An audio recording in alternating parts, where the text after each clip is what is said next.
Hi, in this tutorial I'm going to go over solving the popular interview question regarding a maze created out of a two-dimensional array.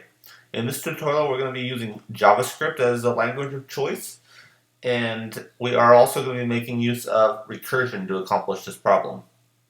So the first thing that we want to do is let's go ahead and create a new project. I've created a folder on my desktop and I'm going to open it with my text editor. And inside that folder, what we want to do is we want to add two files. We want to add an index.html file, which will act as our driver file. And then we want to add a app.js file, which is where all of our classes are going to go. So let's go ahead and start by entering our index.html file. We're going to add our basic HTML template to it. And we are going to include the app.js file. And then we're going to add a portion where we're going to add any driver code.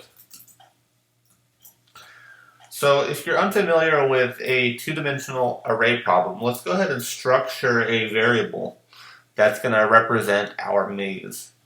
So let's start by doing the following. Variable myMaze equals, and then in here let's go ahead and start by making a 10 by 10 grid. So 1, 2, 3, 4, 5, should be 10 if I counted correctly. Let's go ahead and copy that. I'm going to copy it 9 more times.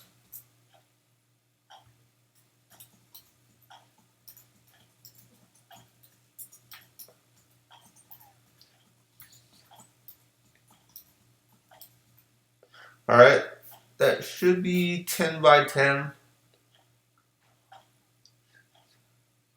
Yeah, I had to count just to be sure, in case I'm off.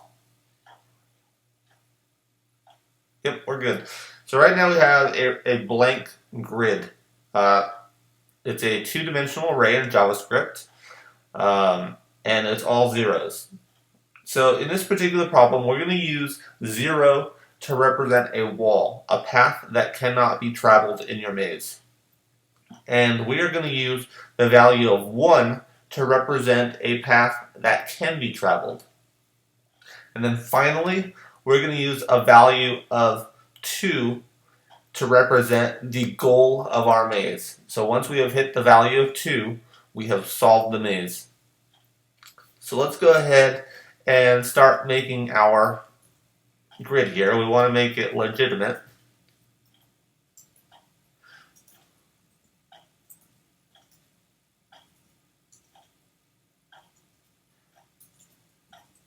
We'll throw some curveballs in there.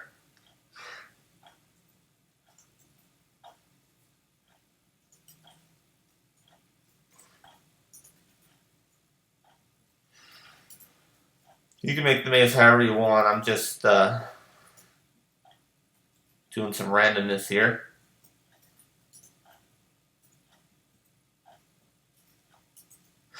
And then we have a value of 2 at the end. So we have a starting point at the left side and we have an ending point at the right side. And this represents our maze. So one thing to note, so in any of our functions that we're going to be making, we're going to be using column and row as our index variable. Note that in this, the way that we formatted it here, the row is actually the column. Because if you were to stretch this out, like this value of 1, it's not on row 4. It's on column 4. It's just the way that it is, and you'll see that when we walk through it here in a second. So now that we've got our maze all formatted here, let's go into our app.js. We're going to start creating the solver class. So let's go ahead and do function maze solver, and then we're going to pass it the maze variable. So we're going to say this maze equals maze. So now we have a maze to work with. Now what we're going to do is we're going to create a traverse function here. Column and row. That's what we're going to be passing in. And it's going to be recursive. So the first thing we want to do is we want to say if this dot maze, and then we're going to say column and row, because we're going to see our current position on the grid. If that equals 2, then that means that we have solved our maze.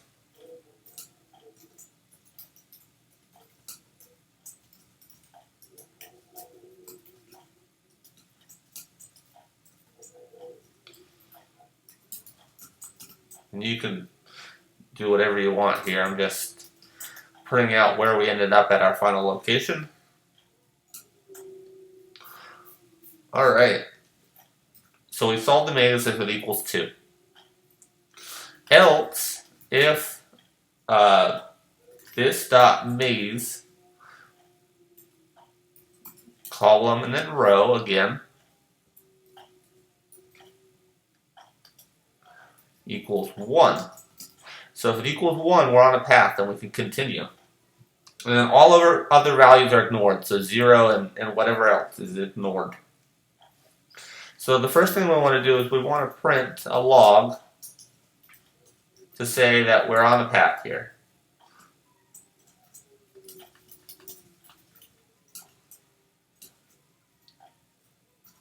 Alright, next up, so every time we hit a valid point in the maze, we want to mark it as that we've already visited that location because we don't want to visit it again. In case our maze has a point in it that goes in a circle, we don't want to go into an infinite circle loop here. We want to be able to say, we've already been here, this spot is no longer relevant to us.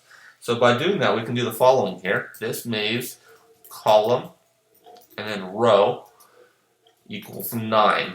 Notice how I use some random value. It doesn't really matter. You can set it to 0, you can set it to 9, 4, whatever. As long as it is not 1, and as long as it is not 2.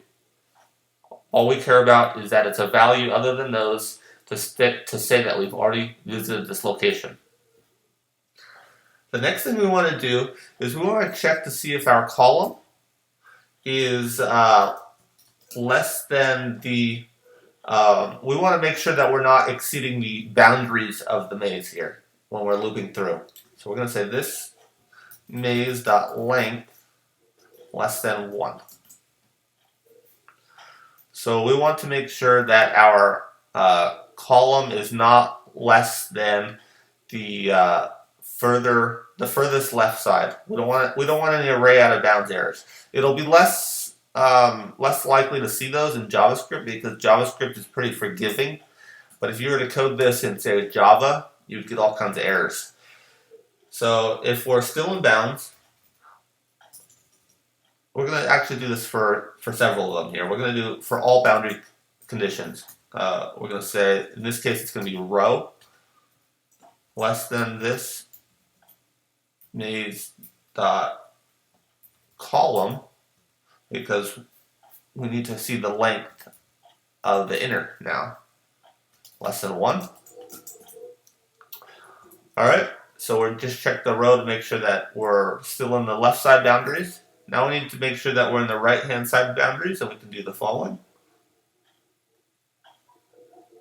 Oh, I actually had it backwards here. So these are not the left hand boundaries, they are the right hand boundaries. We don't want to make sure we went too far right or too far down. So now we're actually going to do the left. So if column is greater than 0, that means we're still in the boundary. And then if row is greater than 0. Perfect. So now that we're checking our boundaries, we can actually start traversing recursively here. So let's start with the first check. We can say this traverse, and we can say column plus 1 and row. So we're checking the next column to the right, but on the current row. And I'm going to walk through this recursion step when we're all complete here. So in our next if condition, we're going to say this dot traverse, and we're going to say column and then row plus 1. Because remember, we just checked to make sure that we're not going to go out of bounds when we do this. In our next statement, we're going to say this dot traverse, and we're going to say column minus 1, because we still have room to go left. And then row, we're going to stay on the same row. And then our final one, we're going to say this traverse, column, and then a row minus 1. So basically, we are spanning in all directions. So a little summary of what's happening here is, say for example on this one, we've hit a valid spot on the road here. We are now at 1.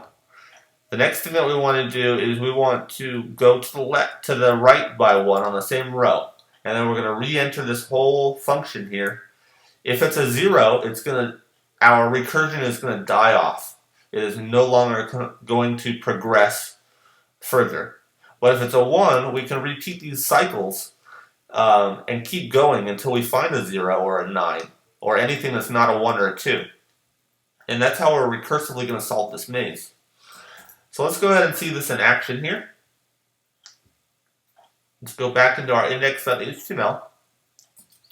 We're going to say, what do we call it? Maze solver. So we're going to say variable ms equals new maze solver. And we're going to pass it my maze. And then we're going to say ms.traverse. And we're going to pass it in our starting point, which is going to be 0, 1, 2, 3. I believe that we're starting on 3. And we're going to be starting on 0. So let's go ahead and open a web browser and see if we successfully solved our maze here. So let's go ahead and look at the logs. And we've got a bunch of errors. So I probably am missing something. Line 16.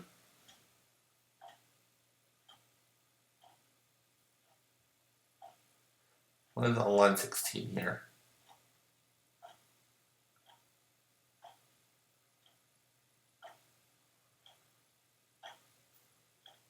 Oh, because I added a period right here. When we were typing the column, that's a syntax error. So let's go ahead and save it, clear this, and see what happens now.